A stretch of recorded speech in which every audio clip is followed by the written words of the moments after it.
Welcome back, everyone, to the Disaster Tough podcast, where we share insights into the big plays and right calls of leadership. We dive deep into the stories, lessons learned, and ideas that will help you in the field. Let's go. Welcome back to the Disaster Tough podcast. I'm your host, John Scardena. I am so excited for this episode. I was just talking to Jeremy for a few moments right before we started. We know some of the same people, which makes him even cooler in my book, to be honest. So big shout out to Joe Hernandez and all those guys who do USAR. But Jeremy essentially has everything we want to be talking about today. He has the paramedic background. He does the Hoist background. He does obviously USAR with the Hoist. He understands weapons of mass destruction. He's an SME in that, subject matter expert. So he has a ton of different background and experience. Additionally, he's essentially a globetrotter. And I just saw some pictures of him in Spain. Very jealous of that. So with that, Jeremy, welcome to the show. Hey, well, glad to be here. So let's talk about you. Tell us. So I try to give my audience a little bit about your background, but for just their sake, can you give a little bit more context? Yeah, absolutely. I got into the fire service and the EMS role when I was 18. So just prior to 9/11 happening, and then did a pretty full career as a paramedic and a fireman. Went into the heavy rescue side of things as a captain on a heavy rescue company in Jefferson County, Kentucky. And then, of course, started my own training company, and that took me abroad around the world doing training in competitions and rope world, that kind of thing. So really exciting to kind of get into that side of it. So I shifted out of being a career firefighter and kind of moved into that. While I was working as a career firefighter, I ended up working for the Department of Homeland Security as a subject matter expert in weapons of mass destruction, doing contract work, predominantly or specifically the radiation interdiction side of things. So that's kind of led me to where I'm at now today, just cruising around the world, offering some expertise, consulting, and that's also enabled me to be able to focus a lot of time and attention into the FEMA USAR world and also the Hoist rescue world, which both of those two endeavors pay very little unless you're actually activated to do something. So the time commitment required to be able to stay proficient in that arena is just absolutely insane. So my hat's off to anybody who's doing that type of work, because I know they're not getting paid to be there and make that happen. Yeah, absolutely. In fact, that's a really good call out. Let's see, the National USAR Conference in Florida, really great experience. I know a lot of guys out there, so shout out again to the USAR guys. But one of the big concerns was, USAR has diminishing skills. You have to keep up to date. You have to practice. You have to do all those things. And yet funding seems incredibly difficult to get a hold of. And I struggle with that because it seems, we have hurricanes every year. We have the wildfires every year. We have mass flooding every year. It seems painfully obvious that we need to both have USAR teams and fund USAR teams. From a guy who has probably seen a lot of different angles of that, why do you think there's some struggles there? And can you provide any advice on anybody who's trying to do good things but don't really have a budget to be able to do it? Well, I think if you look at the design of the federal USAR system with like 28 teams just scattered about, strategically placed in areas where they can, respond in time to these types of emergencies.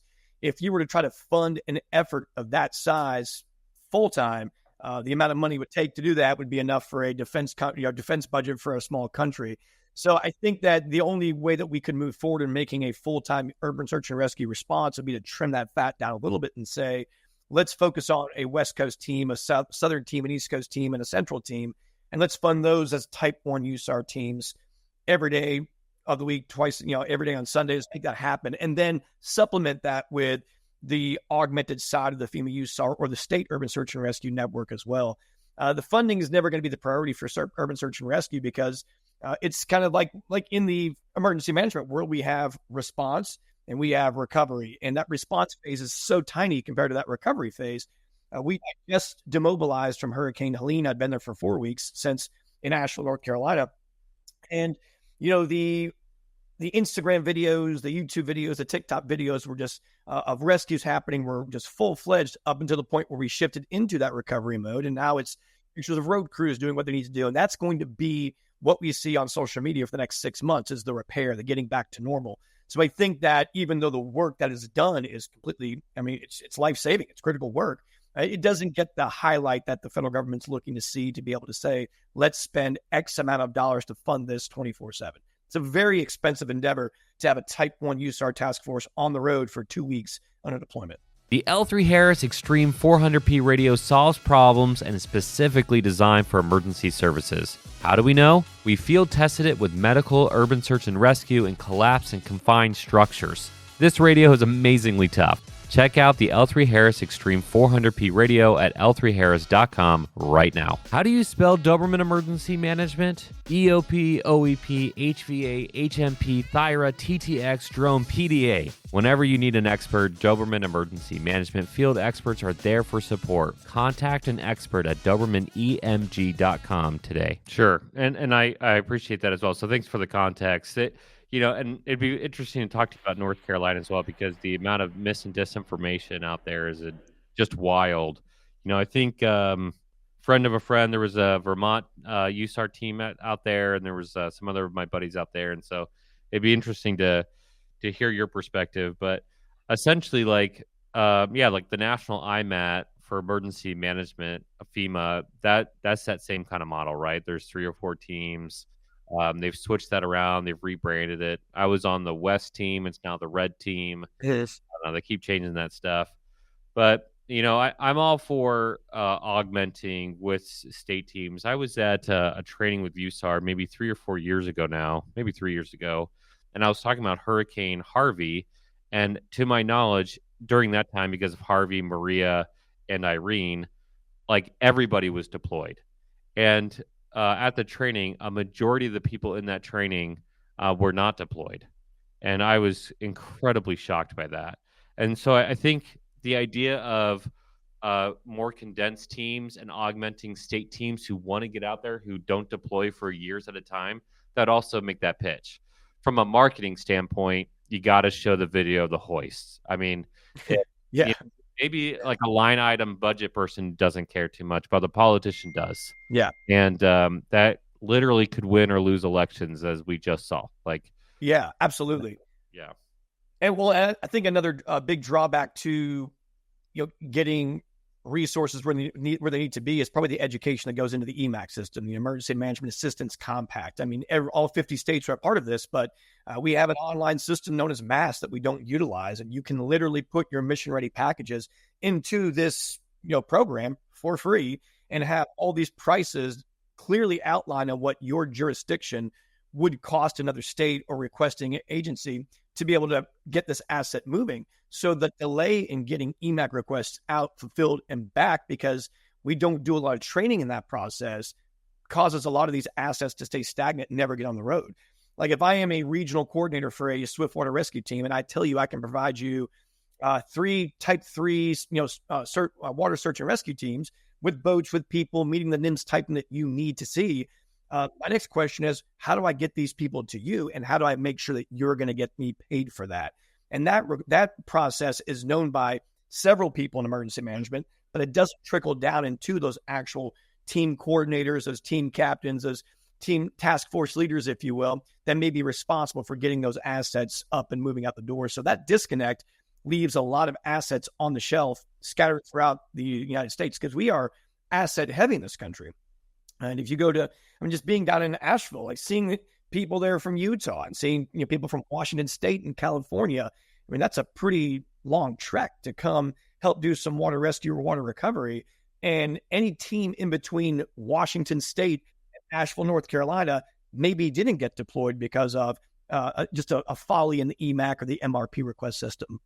Man, you're making so many great points. You're getting real dangerously close to pitching emergency management being embedded in USAR, which I'm a huge fan of. So if you're a fan of that, I'm a fan of that. People need to do a tactical job. Some people need to do a strategic job. And the closer we can work together, the better, right? I still remember, though, you're talking about training on EMAC systems. I remember one training in particular, but it felt like they did it every time. Finance admin would complain that they weren't on a focus of our training, our big training. But when you have the opportunity, like yourself, who can do hoist and be in a helicopter for a day, or let's sit down and do a training on paperwork for a day, what are people going to choose every single time? No brainer. Yeah, exactly. Yeah, the paperwork, right? Yeah. I've spent the last 2 weeks crunching the finance admin side of the logistic effort for Western North Carolina. That's what I've been tasked to do.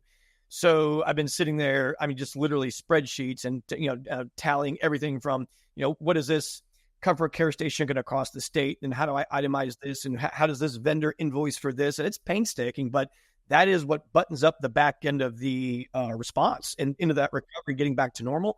And nobody ever gets credit for that. One of my really good friends, his wife is a finance admin section chief for Asper.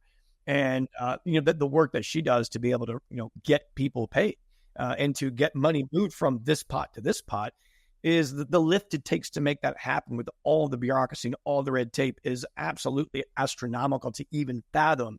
And it goes way beyond me being able to break a rock, swim in the water, or get on a hoist. So that's something that I have never been credentialed to get up and do, because that's just not work that I'm willing to train and practice to get done. Yeah, I mean, you have to be it's a professional just like anybody else, Yeah, right? Like, absolutely. it's a full-time commitment. Yeah, the reality is, like, everybody who avoids that stuff, like when entire teams avoid that, especially leadership, though, and Yeah. they don't want to hire those people, game over. Like, you Yep. you don't get to operate, and then your budget shrinks, and people are surprised by that. It's a really good pitch that you're making, honestly, for anybody who wants to do the tactical stuff. They need to either hire a professional who can help them out with the paperwork or otherwise. I literally last week I was at a conference and there was a company who wants to work with firefighters. And I was talking, it's like, well, you switched from military to wanting to work with firefighters. What grants are you suggesting to them? Like, how are you working with them to be able to get funding for what you want to do? And they didn't know the basics. Like, they didn't know the number one grant that I would suggest to them. And it just shows that, like, okay, like, whatever space you're in, whether it's contractor, firefighter, USAR member, otherwise, you got to know how the money runs. It's logistics, and it's part of the game, right? I mean, it's part of the process. And I don't want to beat that horse, but usually the progression that we see in urban search and rescue, or even land search and rescue, any of the search and rescue fields, is we see, the new member of the team who gets jam up. They've got a massive passion for it. They've got a high aptitude for the skill set. They've demonstrated some really strong leadership skills, so they're able to bring up the next generation with them. And those are the people that we like to see get into those, what we call like an operations chief or operations section chief role. But the whole concept of ICS is we expand based on the scope and the complexity of the incident or of the event. So if the scope is too small that we can't have an ops person and a finance admin person, then the ops person needs to be able to absorb that role and take it in there. Or the jurisdiction, the parent agency needs to be able to say, we're going to allow somebody to help you sort that out. But we neglect that often because it's not the sexy stuff. It's not the stuff that people want to wrap their axles around, but it has to be done. Planning, finance, admin, the single most important parts of any response that we're going to see. Where are my people going to sleep? Where are they going to eat? Where are they going to use the restroom? And by the way, who's on the hook to pay for it? Because if we can't answer those questions, all the boats in the world don't float. I love these kind of conversations because I wasn't expecting at all to talk to you about this, and I'd love to be able to kind of get into the SME stuff that you do. It's kind of funny. After this episode, likely what I'm going to get from fans is one of two things. I'm dealing with this problem right now. Thank you so much for finally talking about that. I shared it with my boss. Or I'll get, can you never talk about finance ever again? It's the most polarizing conversation every single time, which is funny to me. But all right, so let's talk about, just shifting gears there so I don't get too many those messages. You do lots of cool stuff, right? From the WMD perspective, this is I don't know how far we can get into this or what's appropriate, to be honest. And I'm just gonna, if you want to put on Gates, and I can put on Gates too, that's fine. But we had a presidential election. There's multiple wars happening around the globe. WMD is a problem. Counterterrorism is always a fear.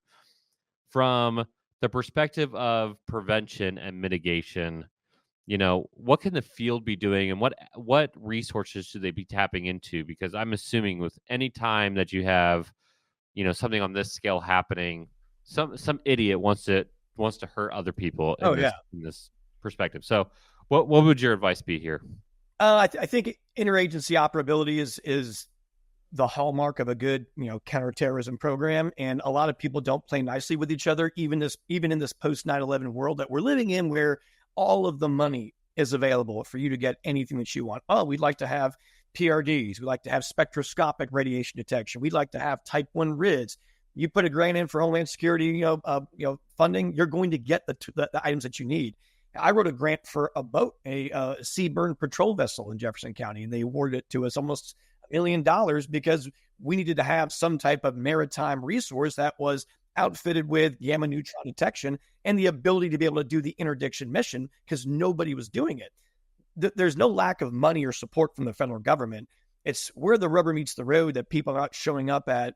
I'm going to go to these interagency conferences. I'm going to make sure that our interdiction plan matches up with yours. And what's your radiation nuclear detection policy? Because if you're going to employ RIDS, if you're going to employ personal radiation detectors, you have to have a corresponding policy that meets state and federal law for sure. But Absolutely. Then you also have to know, what are my boundaries? Where are we playing ball? And what's law enforcement's role? What's my escalation pathway if we run into an alert or an alarm? And a lot of people just look at it like, well, especially on the fire service side, well, we've got a pager on the truck. If it makes a sound, I'm going to call an adult. And unfortunately, we just can't rely on that. When we look at things like DNCs and RNCs and inaugurations, we're so dialed in with the federal assets that are going to support those types of NS events and all these large scale gatherings. These are pre-planned things, but it's the daily interdiction mission that we miss out on a lot, I think. So, I'd say to people, if we're going to be in an all-hazard world, then commit to being an all-hazard public safety responder. I mean, don't just say, hey, my job's just here to fight fire, or I'm just here to do EMS calls, or I'm just here to manage an emergency or a flood if it comes. The threats are real, and so we need to have a response plan that matches the threats. Okay, so 100%, if you don't come out to my next dynamic populations training where we talk about that, I'm going to be totally offended. You have to come out. You're saying the exact same things that we've been promoting. It is negligent, stupid, and it just doesn't make sense to me anymore. The lack of coordination. I used to be like one of those guys, be like, well, they're different cultures, different perspectives. There's camaraderie. There's all these different things. Separate training, separate everything. It doesn't make sense. Once you get out to the big ones, all that stuff goes away. Like, the only thing that matters at that point is saving lives and sustaining lives. There's really great groups that can save lives, and there's really great groups that can sustain life. And if you don't know how to coordinate to each other, one of the things that we do in that DIPOP training is we make people change their role constantly. Yeah. And at the end, they're like, I had no idea that when I made a decision here that it was impacting somebody else down the road. And, and I honestly, I think the easiest example of that is probably 9/11, when the radio communications literally couldn't talk between helicopters or couldn't talk between groups. People died over that. Like, something that's stupid, right? And so I think we should, at this point, just start calling it out for what it is. It's a tradition that needs to die. It's not helping out anybody. And especially on the big stuff, if you have somebody in law enforcement that has detection equipment on their person or on their vehicle when they're traveling down the road and stopping somebody on a highway, versus the firefighter who shows up or the EMT shows up, they want to be able to relay that information as fast as possible. There shouldn't be any separation anymore. How do you overcome that, though? I mean, besides telling people that they're stupid, which I don't know if they're going to like very much. Yeah, usually I found when you call someone's baby ugly, they don't really. It's not a great way to get buy-in. My kids are beautiful. They're on the background here. Definitely not yours. You're not the problem, I promise. I'd say it just takes somebody moving the needle just a little bit to get a little bit of buy-in and access, and also not costing people money. And we're speaking municipalities only. When we get into the private sector, the whole world's different, because if you stand to make a profit, you'll spend a lot of money. But in municipal service world, we don't spend anything unless it's a line item already. And to get out of that, moving that needle is difficult. So a great way to start that needle, and a lot of jurisdictions, or a lot of larger cities do this, but like JHATs, joint hazard assessment teams. Like, I don't need to be jam up investigator. I don't need to be the best paramedic. I don't need to be the best person with the primary or secondary screening device. I just need to develop a task force of people who and you start off during events. You start off during planned events where we can integrate this into the incident action plan and actually have an ICS 204 work assignment form for this team that shows that this is their capabilities and their abilities to do. And then if that goes off without a hitch, then it's easy to expand that concept into, well, you know what? We had a clandestine laboratory response. Yeah, chances are it's probably just another dope lab. We're not worried about it. But is there a piece of that you could be missing out because you didn't involve an explosives expert or you didn't involve a radiation SME in there? So developing a joint task force, a JHAT early in your jurisdiction, a county-wide or statewide, doesn't even have to be local, is paramount in moving that needle in the direction of opening the conversation of interagency operability. Because when you start with a small team, 10, 12, 15, 20 people, and we're just doing events like, town fairs and, inauguration parties and those types of things, then you'll work out the kinks early to say, we don't have a policy for this. Like, what do we do if this person needs to be detained? What's my legal cause to detain them if your radiation pager got an alert or an alarm 3 times above background? What do I do if this lightweight chemical detector, this JCAD, goes into an alert mode and we're sitting in a crowd of people and it's probably just somebody's wintergreen perfume or whatever the case is? If you iron those things out early when there's probably a low potential for a threat, then when we have incidents where we need to respond and we need to get serious, it's suiting up work. Yeah. Hey, we just want to do a quick pause X to thank all of our sponsors with the Readiness Lab Podcast Network, L3 Harris, Forerunner, C. Bernie World, HQE Systems, Ampapar Response Training Center, Impulse, Doberman Emergency Management, and especially all of you who subscribe to the TRL Insider program and who are listening to this episode right now. Thank you so much for your support. Let's jump back in. I agree with that. And I honestly, and my experience is just a sample size of one, so take it for what it is. But, if I want my life to be better, the easiest thing is to make other people's lives better. If I can make somebody else's life a little easier, like 9 times out of 10, they respond, right? Especially if it's genuine, right? And so I think if you want to coordinate with a group that traditionally doesn't coordinate with you for whatever reason, do something for them. Invite them to a training, invite them to something, make them look good.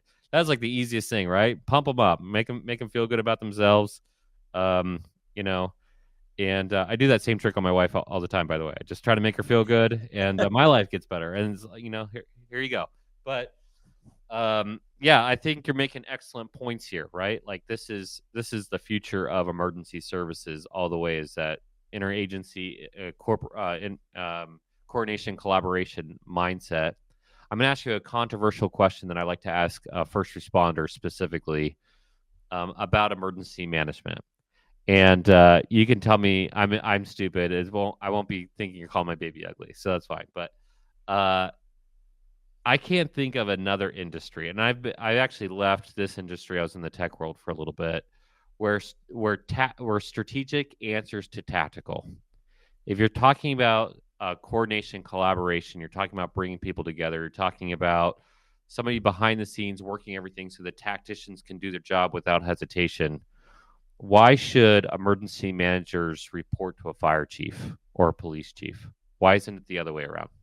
They shouldn't. Oh my gosh! Don't say that. Don't say that too loud. You want it. Emergency management is the ESF functions. The ESFs, if you will, are clearly delineated, and the emergency manager should be managing that.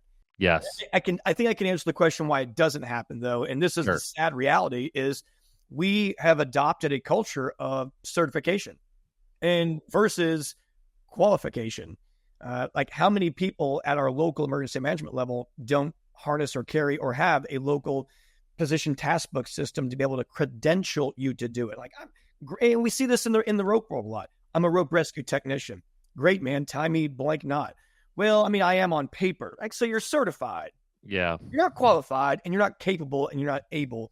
So if we don't put, and this is huge in technical rescue, but it can go directly over in emergency management, you need to be able to demonstrate to me on a semi-annual or annual basis that you are qualified to be able to perform the functions that I need you to do. And if you demonstrate said qualifications, we will then credential you. So that way the fire chief knows the person they're talking to has their stuff together. The police chief knows that. The mayor knows that. But we see a lot of emergency management is almost kind of like a local government move up. Like, well, you were doing a really great job in the treasury office, and you didn't call it all this year. So why don't you take ICS 1, 2, 7, and 8 and let's move you here? And that's setting someone up for failure. And then you have the exact opposite of the dichotomy of someone who's been to every IS course possible, has gone to every in-person training, has completely capitalized on all the free training, the National Directorate of Preparedness Training, and they have just crushed it all, and they can't get a job because they don't have the connection with the mayor or whatever the case may be.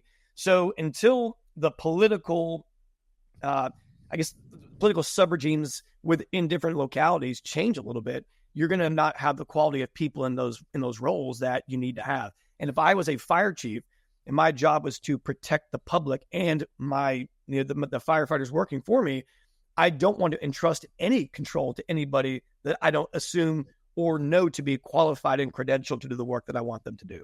So you can't have it both ways. I know that in a perfect world, emergency management would be running 100% of the emergency service functions within a jurisdiction, but you got to be qualified to do that. I don't know if it's because we're wearing the same color shirt or if you're just like a mind reader, but I have literally made this pitch as in keynote speeches, on podcast episodes. I say the exact same thing. Emergency managers, the number one reason why emergency managers are not in charge when on paper they should be charged is because they're not qualified to be in charge. If I go to, and I shared this experience about the MedSpec course. When I went to the MedSpec course, literally just the training component, and for audience who've heard this many times, you get to hear it again. But I want to share with you because it's important. When I went there, I was blown away. I had only gone to emergency management courses beforehand, and I had 2 degrees, and I had a bunch of response experience, which helped make me feel like I was qualified. But I was one of those guys who had gotten every cert in the book. And when I went to the MedSpec course, I was shocked that every day the students, participants, whatever, would stay late. And then when they did their full-scale exercise or on a rubble pile, they did the whole thing. It was like 11 o'clock at night. They were asking questions, and they asked to redo it again. And I couldn't comprehend it because at every emergency management training, if you're a really good instructor, you end 2 hours early. Yep. And I was like, this is wrong. And that's where that dynamic population course started to come together. I was like, I want to figure out if I can make an emergency management course where people want to stay longer. And now you look at the course, and it's like really fun. And we'll have law enforcement and firefighters and emergency management come, and we're just pounding it into their head that if they could become qualified, then their counterparts would respect them. And if they're not qualified, they'll never get it. And part of that, honestly, is that law enforcement and fire and EMS in some ways all go through their own academies. There's rigid things that you have to do to prove that you've done your job. Now, you get the cert people, and that's in every field. But as you were noting about the promotions, it's people who are qualified who've demonstrated that they can lead the next generation. I unfortunately, and this is going to blast emergency managers a little bit, and I'm one, I don't know many emergency managers where I feel like they are qualified to lead the next generation of emergency managers. Right. I know a really small group who are phenomenal at that, and I want to expound that. But the problems that I'm kind of talking here long is that the certifications and process, and I'm not really talking about the FEMA ones, I'm talking about some of the other groups, it is all about, can you check a box instead of can you prove that you're good enough? And I do hope that inspires people, whoever's listening, to kind of get out there and say, hey, how do I get qualified? How do I gain the respect of my counterparts? Perfect world versus real world is, man. Talking what you're saying, but I love everything you're saying. I hear people say the same thing with IS 300 and 400 specifically. It's like, oh, I have to suffer through that for the next blank amount of days. And I say, like, if you feel that you have to suffer through an organized national response framework to be better prepared to serve your community, you are looking at this through the wrong lens. And again, there is trouble with some of the training cadre, because the training cadre, like you said, hey, you guys want to be out here at 2 today, I can make that happen if we blitz through lunch and whatnot. Yeah. And that's Yep. inappropriate, but the onus is always on the professional. Yeah. My paramedic program that I went through was terrible. It was terrible. I won't even blast who it went through. It was horrible. But alas, I became a paramedic and a really good one. And so did many other people in my cohort of paramedics that went through it. So, there's some onus that you've got to take to say, even if the training delivery is not great, I'm not going to rest until I can tell you the purpose of an ICS 205 or 205A, or what the 207 really does, or why I'd use that 206 and how to adapt it to the size and complexity. Yeah. We developed with our training company a course called IAP development for search and rescue. And it just kind of kicked off as like a workshop, one-day workshop to get local EM, local firefighters, local search and rescue people who are in leadership to say, I know you've been to all the IS courses, you've been to 300 and 400. Could you execute and draw up an incident action plan at your level right now? And they're like, no. Like, do you even know what a 215 planning worksheet is? Like, do you even know these things? So we go through the history of the forms, and it's really dives into like scenario based, like, hey, a flood's going to happen, or a flood has happened. This is what we're going to do. We're going to plan for a 50K race coming through your wooded area. How are we going to get all these agencies together? And we work through that, and to watch the light bulbs go off on seasoned search and rescue team leaders and firefighters and chiefs. They're like, wow, no one's explained it to me this way. So it could be a curriculum issue and a cadre issue, and then a buy-in issue that's leading to this weaker generation of emergency managers. But we do need to make a complete overhaul of the system to get it right. Well, I think the interest is there. I think people want to get better, and like that's like my one like really big hope. Whether they understand the mechanisms to help them become qualified or not, the passion is there. And quite frankly, like fire service is it's an old service. Emergency management is new, and so it goes through many phases, and this is just another phase. I think like I said, the hunger is there of like people want it. And they don't necessarily know where to go. I tell them to come to my training, obviously, but I'll have like people like on here like Jeff Stern. He's the EMI superintendent. I've had Pete Gaynor on here many times to talk about that stuff. There are people in leadership right now who want it, and that gives me a lot of courage that between the people who wanted to are seasoned professionals and the young professionals who are coming out of the college programs now. Are like when they get in the field, they realize like, oh, I can't write an IEP. I can't even spell IEP, right? Or they don't know the purpose of it. I've seen an ICS like NIMS has their place, but if it can't translate to the organizational style, like it's done. It's useless. It's useless, and you have to be able to know how it works and how it doesn't. I think I'm a huge fan of it if the incident requires it, and if it doesn't require it. If you don't know what to do, then you start breaking, and that's how people lose jobs. And if they don't lose their jobs, at least they're going to lose confidence. And if they lose confidence, they can't help. So it's fascinating to hear your perspective. Again, I will be offended if you don't join us and hang out with us and just have people listen to what you have to say, because I don't have to get up there and say it, to be honest. Yeah, I'd love to. Yeah, that'd be awesome. Jeremy, as I'm looking at just the time here, you obviously, we could have talked about anything. I got to get you back on. Obviously. But with us wrapping up the time here, if you could give advice to anybody in this field, what would you give the advice on? I'd say that the normalization of deviance is the biggest downtrodden to emergency services. It's because it never went wrong. It probably never will. So I don't have to go that extra mile to get it right.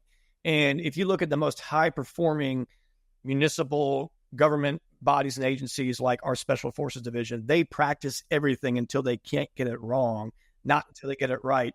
And it's not about T-shirt collecting. And I think that in the emergency services world, we've got to shift away from just because you got the patch of the T-shirt, you belong. You don't belong until you prove yourself in the field, your chosen field of endeavor that you're embarking in. So practice, train, get better, and check the ego, because even 25 years in the search and rescue, I still make a ton of screw ups, and it's welcoming. Sometimes it's hard for the ego to hear, but it's welcoming to hear where you can grow.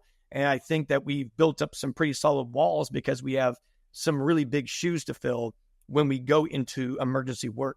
And it's okay to say I screwed that up, or I did not do that well, or I should never do that again. So be a good self-critic and cultivate a team, mentality and a team culture where everyone else is okay with being critical of your work. Well, that's like your 10th mic drop moment on this episode. So lots of good advice.